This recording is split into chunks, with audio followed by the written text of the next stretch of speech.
Die geloof waardeur ek lewe, saamgestel uit die geskrifte van Ellen White. Lewe of dood.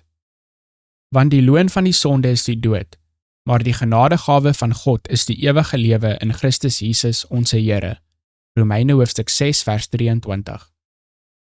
God, die een oneindige en alwyse, sien die einde van die begin af, en in die hartering van die bose was sy planne verrykend en omvattend.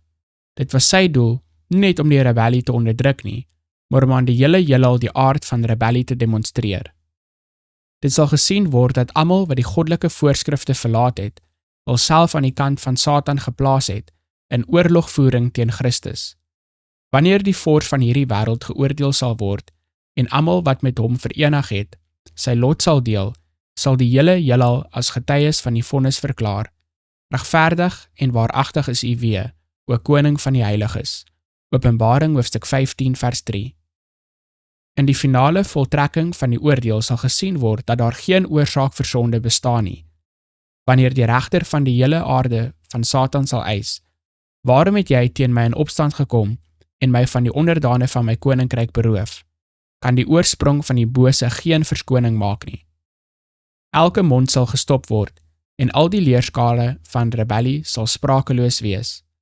Die hele heelal sal getuies geword het van die aard en gevolge van sonde en die algehele uitwissing daarvan, wat in die begin vrees vir engele en oneer vir God sou gebring het, sal nou sy liefde regverdig en sy eer voor die heelal vestig. Nooit sal die bose weer geopenbaar word nie. Die woord van God sê, die benoudheid sal nie tweemaal opkom nie. Nahum hoofstuk 1 vers 9. 'n getoetste en bewese skepping sal nooit weer van trou aan hom afgewyk word wie sy karakter ten volle voor hulle geopenbaar is nie. Hy wat 'n koers van ongehoorsaamheid aan God se wet kies, bepaal sy toekomstige bestemming. Hy saai in die vlees en verdien die loon van sonde, selfs ewige vernietiging, die teenoorgestelde van die ewige lewe.